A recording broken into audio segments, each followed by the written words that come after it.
I will tell you that if you're doing all the work yourself, maybe you need to do one that way, okay, but you're never going to scale your business if it all is dependent upon you. Welcome to the Closing Table Podcast, real accounts from real estate professionals brought to you by WindowStill. I'm your host, Kat Schooler, and today I'm sitting down with real estate note investor Jay Redding.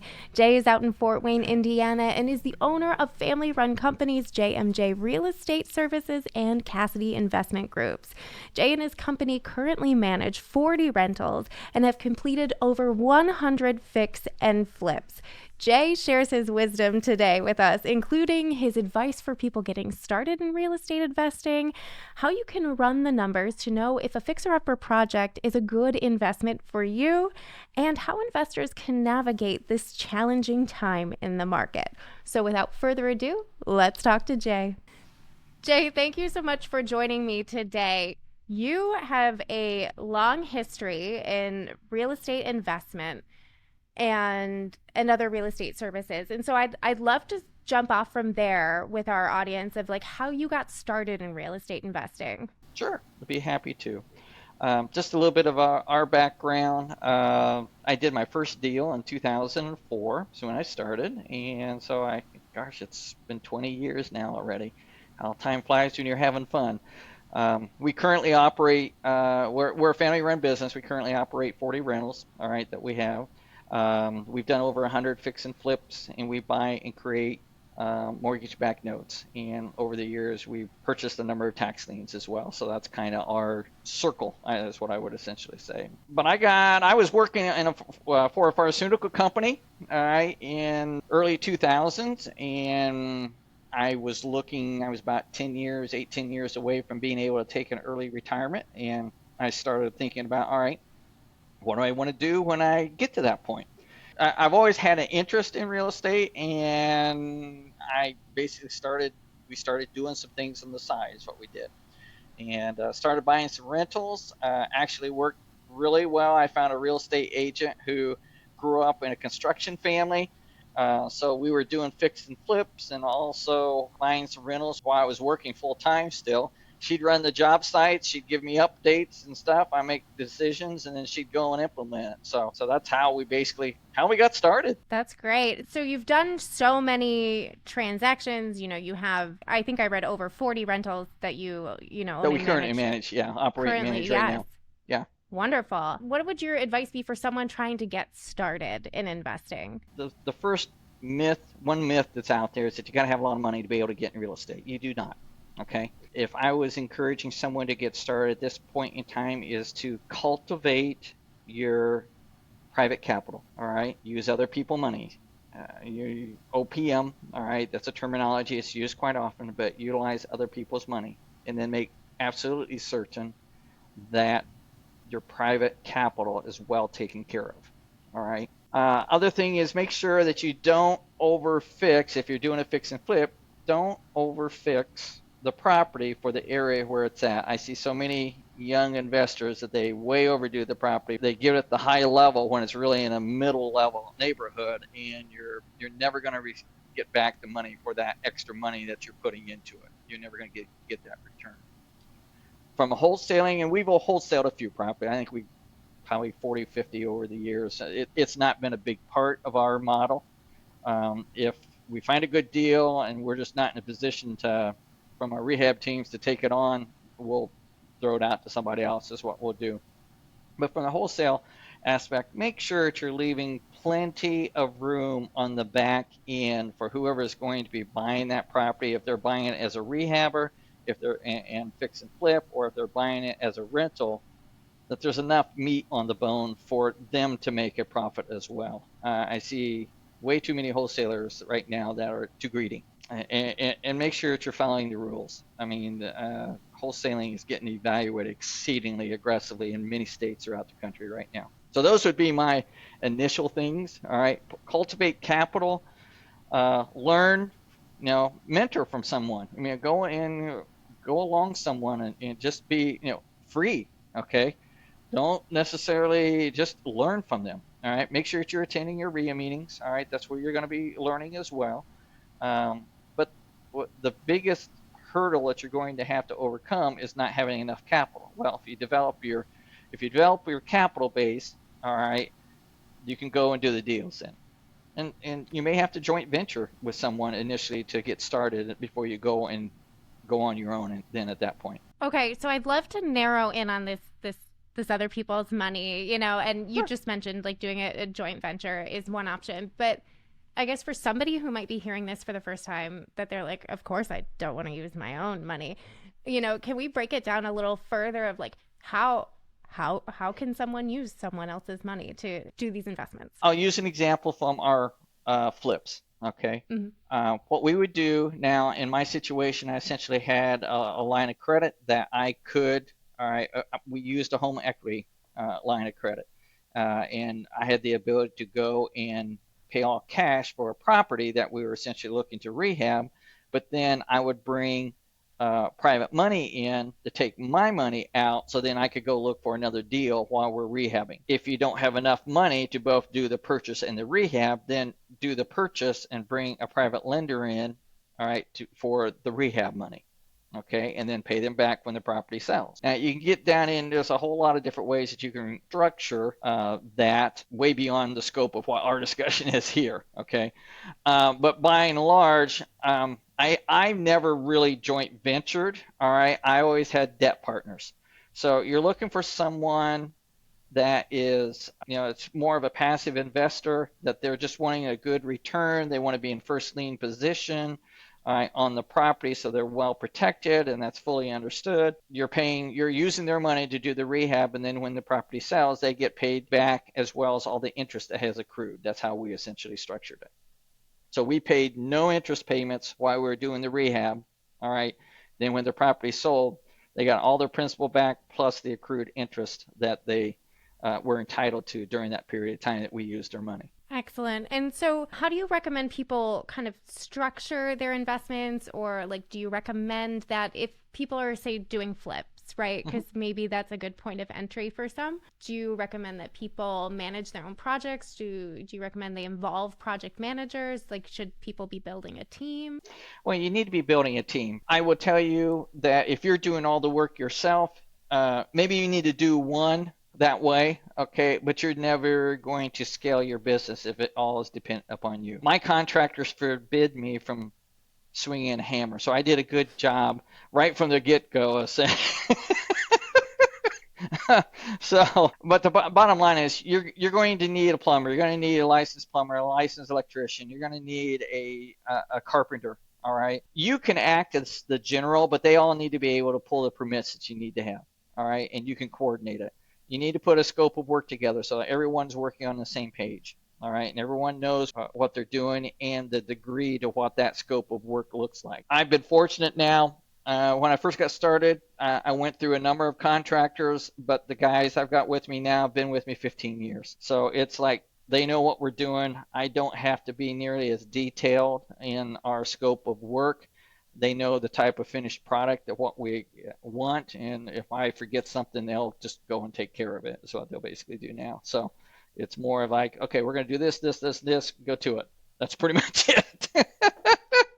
That's great to have a Yeah. team that you can rely on. How would you recommend people, go through the vetting process of finding dependable people like you have? Network with other investors. They'll tell you who, particularly, that's where it's invaluable from the standpoint of being at the RIA. There's different level of contractors as well. All right, there's contractors that are good for the rental level, and then if you're going to do a $200,000-300,000 home, the finish needs to be totally different for that type of home than what it would be for a rental. So someone that's not necessarily as particular and detailed may be okay for a rental, all right, but you're probably going to have to get a much more skilled contractor for that upper level, and you're going to pay more. You're going to pay more. That's what you're going to do. You get what you pay for, all right, like anything else. But vet them out, find out who they've worked before, see their work, go and see the work that they've done, those types of things. It takes some legwork, all right, to vet them out. And don't give them all the money up front. Now we kind of do it a little different because we got all the same people that's been with us so long.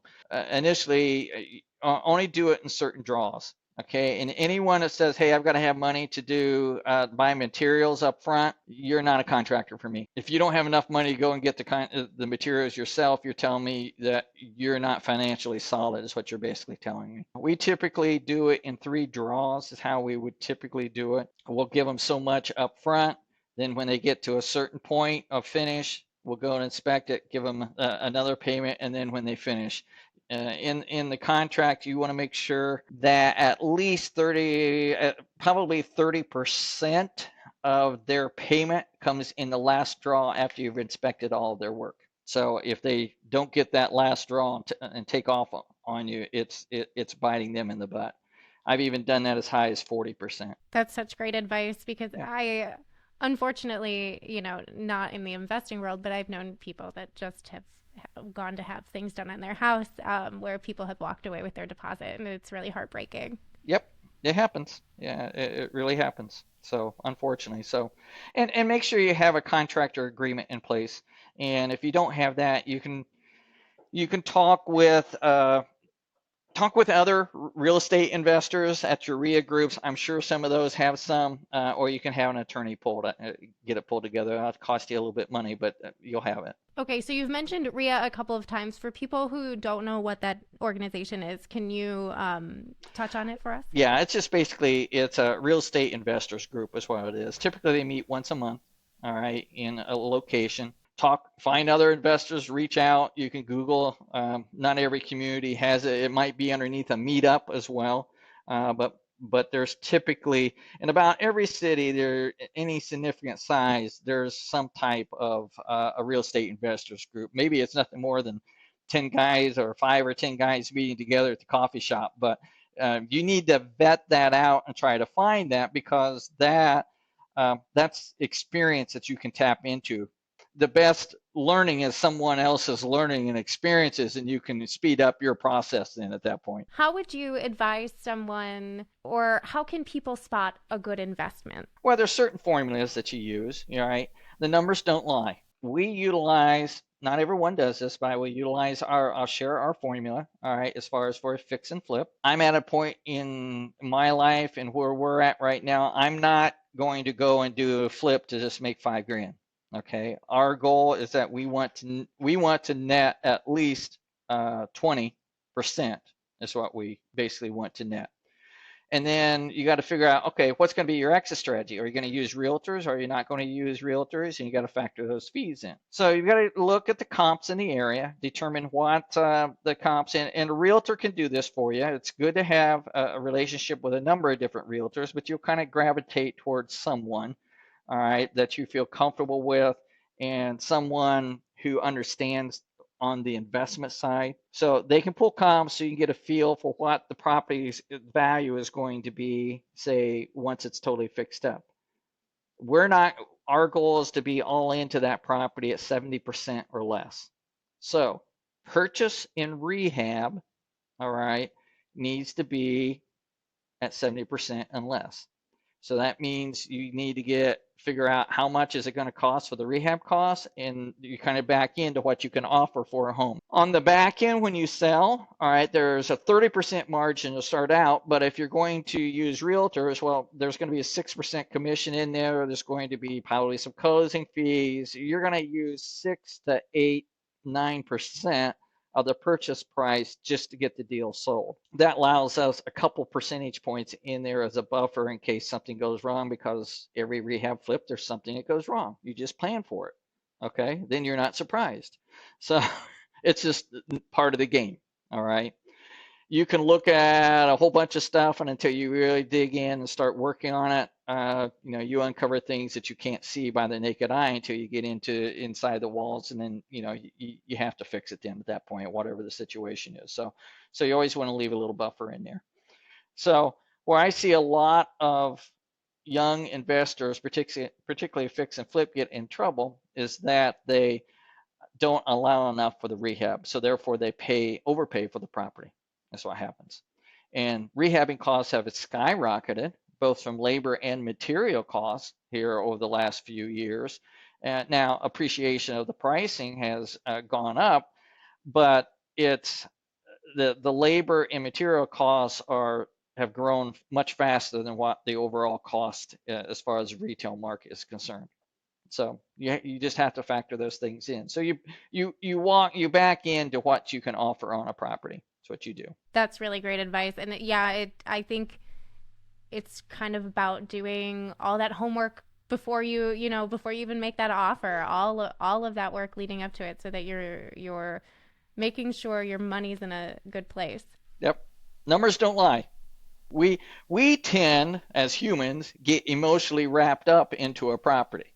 All right. Oh, I like that property. Oh, I like that. I can see how it's gonna.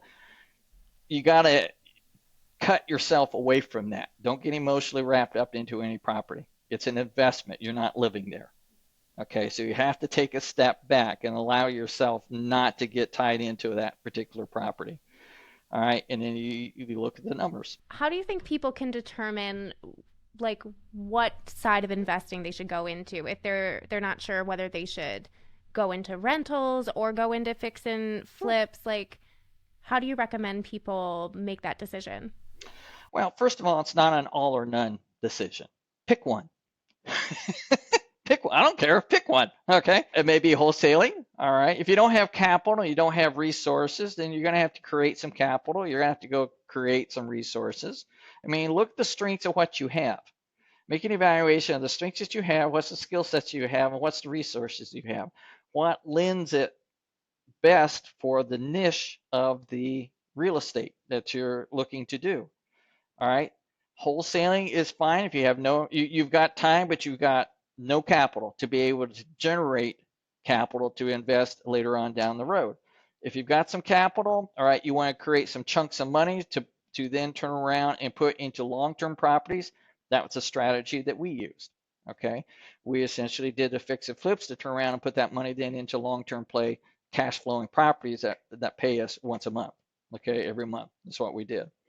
There's no one way that's the right way. It's a multitude of ways. But what I would essentially tell you is pick one, get proficient in it, and then add a second or a third. As you get more proficient, add a different niche. All right. If you're going to be a real estate investor, you need to understand wholesaling. You need to understand, if you're going to be a complete real estate investor, you need to understand the wholesaling. You need to understand rentals. You need to understand fix and flips. You probably need to understand, tax liens, because that's a great way in which you can get into a property at a very significant discount. And you need to understand financing as well, because the real estate goes in a cycle. It goes round and around, and different parts of the cycle are better for buying and rental. Other parts are better for fixing and retail flipping. Other cycles are better at holding the paper, all right, selling a property on terms, getting the cash flow. Then you have to think about, okay, what's the tax consequences of doing each one of these strategies and looking at where you're at there. So there's a multitude of factors that go into a decision. It's just not a one or none type of scenario. But what I'm essentially saying is, pick one, get proficient, and then start adding into that other. All right, and then you'll kind of find what you really like. Okay, we're at a point with what we've done. I mean, I've done everything that I just covered. We're at a point, we've got rentals. All right, now we've been growing and expanding our note business, and where we're at in our company and where I'm at in my age, and where my son-in-law, who's our business partner, where he wants to go down the road, we're gradually selling off the rentals as we continue to build out our note company. That's what we're basically doing right now. And when I say note company, that's basically mortgage notes. All right, for those that may not be aware of that, we buy and we create mortgage notes. We literally are the bank.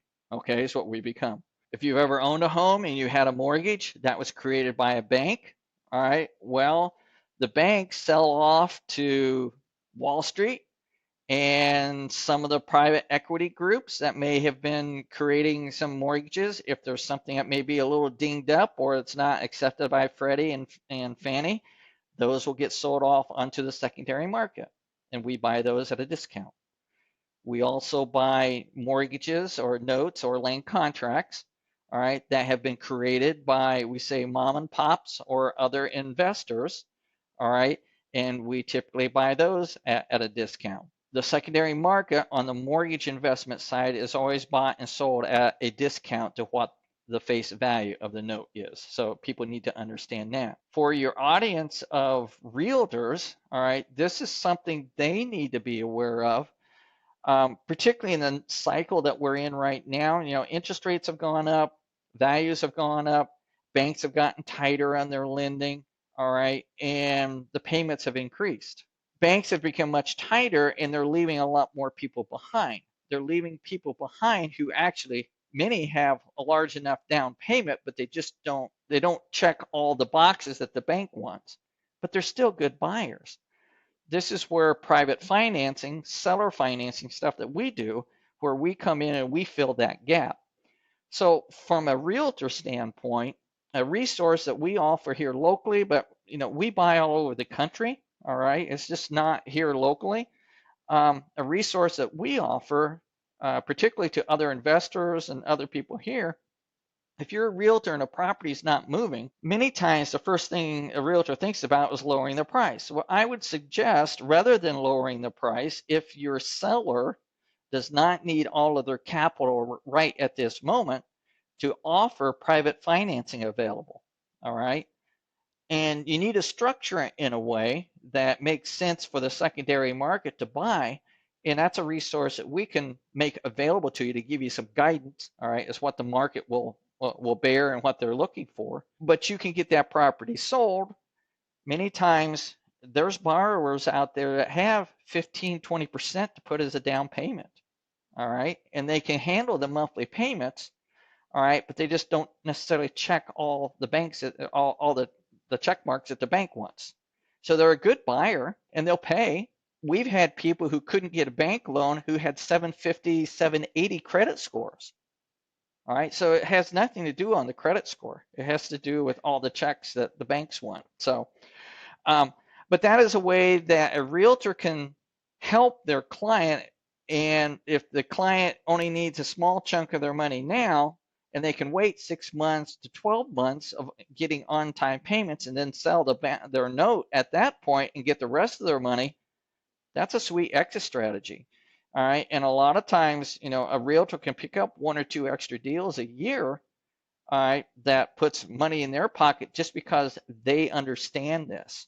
And we can be a resource for them in that respect. We're happy to help guide in that respect. It doesn't fit in every situation, but there's a lot of opportunities that are being missed right now. That's great. Yeah, because it does seem like it's such a tough time for people in the real estate market. I think a lot of people are maybe holding and waiting, or maybe a lot of people are like doing a lot of crossing their fingers and hoping. And I think it's definitely a time where people are having to get more creative. Well, there's a lot of people that don't want to give up their 3 or 4% interest rate, and I get that. Okay. I don't blame that. But if it's a situation where I fixed and flip all during the Great Recession. All right, to give you, we are in this mode right now. If, oh my gosh, the property's been sitting on the market longer than 30 days or something wrong. Our average time from the time that we purchased a property, rehabbed it, and sold it all during the Great Recession was 8 months. People still moved. There's still life changes that take place. There's still things that happen that people need to move and they need to sell their house for whatever reason. And although there's a lot of people that don't want to give up their 3%, all right, when life circumstances change and they need to sell, regardless of what's going on in the market.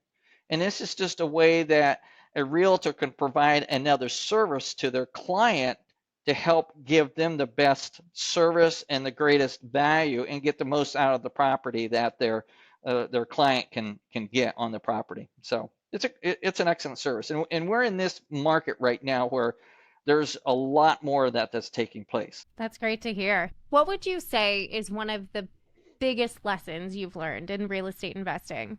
Oh, I know one. It just popped in my head. Been a while. Make sure that all right, I'll tell a little story on myself. We were doing a fix and flip on a house. It was going into winter. It had snowed. I could tell that the part of the roof had snow on it, the other part didn't. I didn't get up there and really look close at the roof. I factored in just a partial repair, and it ended up being an entire tear off and redecking, re-roofing, everything.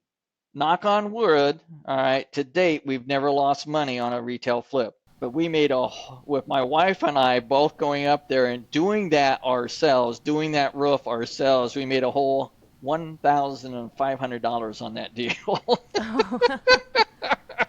Let's just say I get up on every roof to really look at it anymore.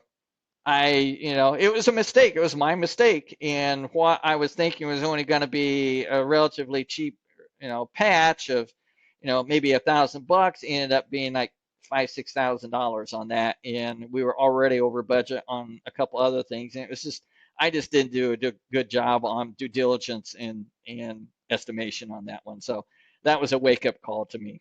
So you're going to have some of those. I mean, like I said, you always factor in a little fudge factor across the board, but quite honestly, most of the time, all right, time will heal the wounds and the mistakes that you made as long as it doesn't take you all the way out at that time. that's great. And so, would you say that there is some sort of like key to long term success that you found, or like a secret sauce you have for being positive on all of these fix and flip? Don't get emotionally involved. Be willing to adjust to what the market is doing. You need to keep your finger on what's happening in the market. All right. When I say you don't necessarily have to be in the market, but you need to have your finger on the pulse of what's going on in the market. As I said, there's certain times that it's good to be doing fix and flips. I mean, we've gone through a tremendous time of being able to do fix and flips with the run up in the prices. Okay. Fix and flippers have done very well during this period of time. Now, in many parts of the country, prices are starting to pull back. All right. If you're paying the same prices that you were, fortunately, some of the materials have come back a little bit, but not anyways close. Those margins are getting tighter right now. Okay. Holding times are starting to lengthen at this moment in time. How do you adjust to those things? From the rental standpoint, to be honest, we haven't purchased a rental here for probably 2 years. The numbers are just too tight, all right, for what they're wanting, or you have to put way too much money down to make it cash flow the way that it should. I see another mistake of a lot of people don't factor in the capital expenditures that you're going to have to take care of somewhere down the road. All right, a new furnace, a new roof, all right, a new AC unit, a new hot water heater. All right, if you're looking at the rental, you're going to have to redo the floor. Now the flooring in the house, you're going to have to change out the appliances. I mean, they just wear out. Okay, and you factor in maintenance type of things, but those are big capital expenses. We're at a point in our portfolio now, most of our properties we purchased and rehabbed, all right, when we got them, we're on the second rehab cycle now. Okay. So we're budgeting at least one roof a year, at least one furnace AC a year, if not two, that we budget into our yearly plans of what we're doing. And if you're not planning on that, like you look in the first few years after you do a rehab, say you purchase a property, you rehab it, your cap, if you've done it right, your CapEx should be pretty minimal for the next 5 to maybe 7 years. Well, you need to make sure that you're putting enough money back so that when you're starting to look at that 7, 10 year mark down the road, you've got capital to put back into that property. That's the one thing with rentals. You've got to keep putting money back into them. And that's one of the things why we like notes more, because you get more cash flow out of the note. You don't have to keep putting money into the note. It gives you more cash flow. And it's easier to manage than the rentals too. Totally. That's some great advice. You've kind of touched on some myths already, but I wonder if there are any other myths you feel drawn to debunk about investing. I don't know if I would say necessarily myths, but just misinformation. What I was talking about with the CapEx, that's a big one. That if you're going to be in rentals for any long length of time, if you're not planning for that, you're going to get bit big time. Okay, it's going to come back and bite you. Don't over leverage. I mean, leverage is good. Okay, all right. I'm not against leverage, but don't over leverage. All right. And if your leverage is at 50, 60, I would not go over 70%. If you're pushing something that's 89%, let me back up. I think this can be something that can help a lot of people. You need to stress test your portfolio from time to time. And how do you do that? If you take a 10% reduction and say when there's a recession or something that takes place, if you take a 10% reduction in revenue and your expenses increase by 10% as well, can you meet your financial obligations of paying all those mortgages and you still being able to live on the money? Okay. If you're good there, they go to 20%. All right. A lot of people that's in this game right now have not gone through a recession. They've not gone through a full cycle. And as Warren Buffett says, when the tide goes out, that's when you see who's swimming naked. All right. And that's basically that's what we're going to find out because there's going to be a correction. I don't know when. All right. But there's definitely going to be a correction in the real estate market. And how soon? No one knows that, but it goes through cycles. It's relatively predictable. We've been frothy at the top. How long we're going to stay there right now, I don't know. But the next stage is that things are going to start coming down. Different parts of the country, it's already starting to come down. How far it's going to come down, I don't know. And going through the Great Recession, seeing a 10% reduction in revenue because consolidation of families, they don't have the income, you have more people that's in a rental, all right, than what you did. Families consolidate to be able to get into one rental rather than each in their own rental. So you're going to see consolidation that takes place. It's going to be more wear and tear on your rental property, all right. You're going to have more turnover, which increases expenses, and rents will drop. Okay. So you have to factor in when things aren't as rosy as they have been, can you survive that cycle? All right.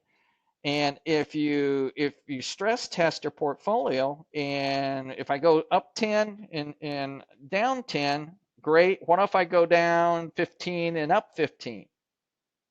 How long can I survive, or am I still in good shape? That will give you guidance as far as, okay, I need to get some debt paid off, or I need to do some restructuring or something like that.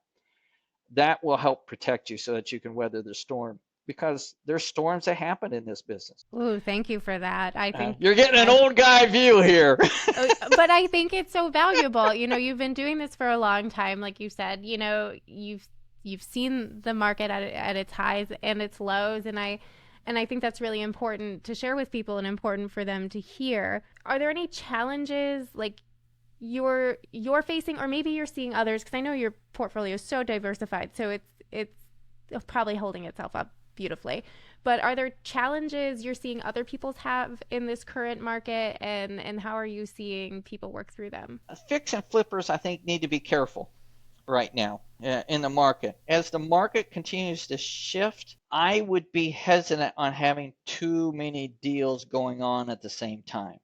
I mean, if you typically have 5 or 7 rehabs going on, you may want to consider pulling that back just a little bit.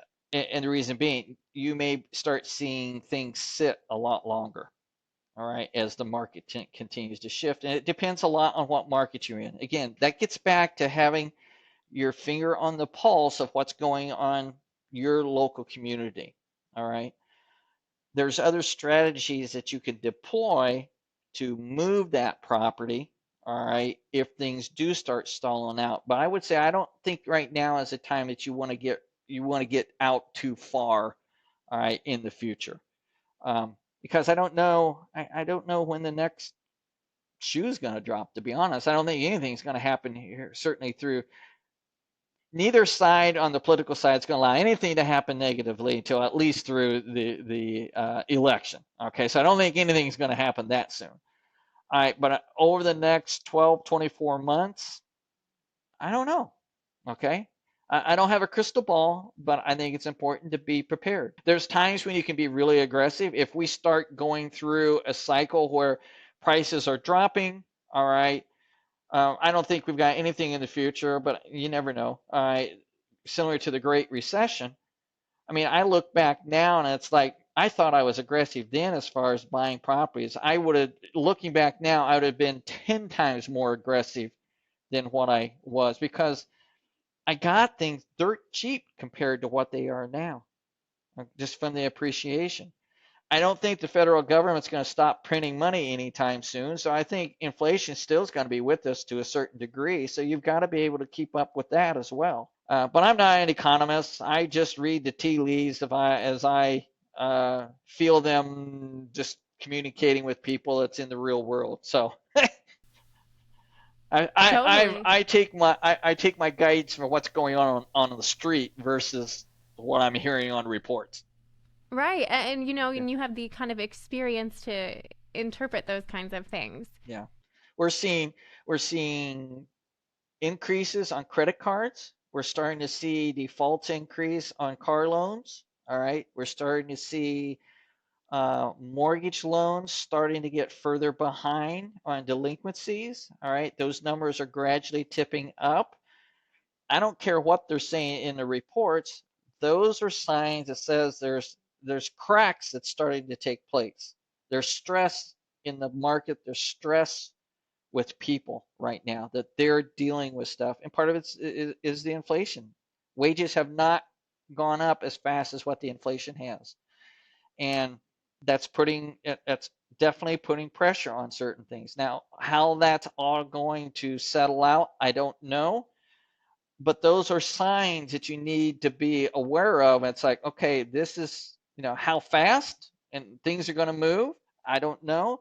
But that's why I say I don't think I'd want to get out too far right now as far as in doing the number, having like 5, 7 deals in the pipeline. All right. And knowing that, okay, I can't get to them right now, but I'll get to them here later in the year. Well, the later in the year may be a totally different game that we're dealing with right now. Just my 2 cents. Take it for what it's worth from an old guy. Do you have any goals you've had for this year that you'd like to share with us, like how they're going, kind of as you're looking at the last half of 2024? What are you looking towards? Our focus right now within our companies, because we have a real estate company, then we have a note company. All right. Our note company is CassidyInvestments.com, and our real estate site is JMJRealEstateServices.com. Our focus right now is from the real estate side is just maintain where we're at on the rentals. Okay. If a great deal comes to us as far as fix and flip, we'll do that.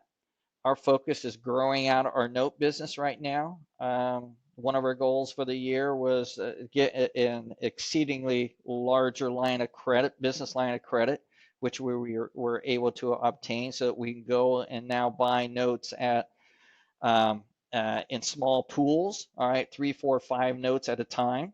All right, so that we can negotiate a little greater discount in that respect, and then to turn around and it's a fancy word. It's called hypothecation. All right. It's nothing more than pledging our rights to be able to collect the debt, to pledge that as collateral for loans with private capital. That's what it is. So it's a loan against a loan. That's what it basically is. And that's how we utilize. That's one of the ways that we use our private capital.